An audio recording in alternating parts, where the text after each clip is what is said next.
Like, subscribe, and leave a comment. Here's your review of WWE SmackDown, the week commencing the 23rd of March 2026. So it starts with Randy Orton coming out. Basically, he's still getting cheered, but he's still getting cheers from the crowd, even though he's meant to be a heel. It's quite funny because he's totally over. You can turn him heel or not, he's still getting cheers. He talks about how Cody Rhodes wants him to listen to the voices, and he's now listening to the voices, and the crowd claps.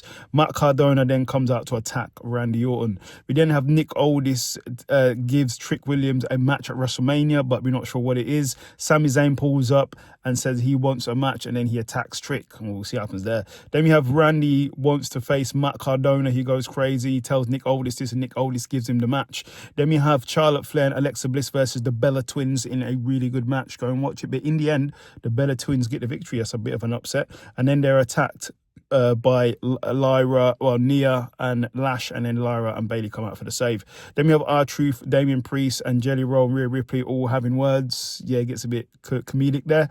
Then we have Rhea Ripley coming out, calls out B-Fab and Mia Chin for their actions. Jade Cargill comes out, calls out Rhea for being spoilt, and then it all sort of breaks out. So then you have Rhea Ripley versus B-Fab, but in the end, Rhea Ripley wins by disqualification because she's attacked.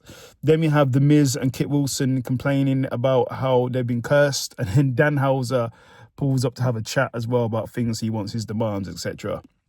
Then we have Drew McIntyre calling out Jacob Fatu, so let's see what happens there. Then we have Jelly Roll versus Kit Wilson in a somewhat spirited match, but in the end, Jelly Roll gets the win by a choke slam, so congratulations to him. Then we have Solo Sikoa apologizing to the MFTs and says Roman wouldn't do that. And then Carmelo and Shinsuke Nakamura call out Tama Tonga for just listening and running around Solo Sikoa. Then we have Carmelo Hayes versus Sami Zayn for the United States Championship. Really good match. Go and watch it.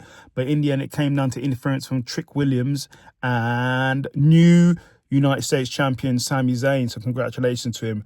After the match, then Nick Aldis tells Sami Zayn he'll be facing Trick Williams at WrestleMania. That's a great match.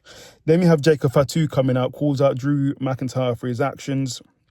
The fact that Drew McIntyre trying to take him out takes food off his family's table, his kid's mouth, and he's not happy about it. Drew then comes out, says he's a victim, and Jacob is a criminal, so he is wrong. They're about to go to war, and then Nick Aldis comes out and goes, you know what, I'm going to make an unsanctioned match at WrestleMania between you two. Then Jelly Roll and Aleister Black have words with Matt Cardona, so let's see what happens there. Then we have Julia versus Tiffany Stratton in a really good match. Go and watch it, but Tiffany Stratton loses. Julia gets the victory. That's massive there over a former world champion. Then in the main event, it's Randy Orton versus Matt Cardona in a really good quick match, but in the end, Randy Orton gets the victory. Then Cody Rhodes comes back and attacks Randy Orton. Wow.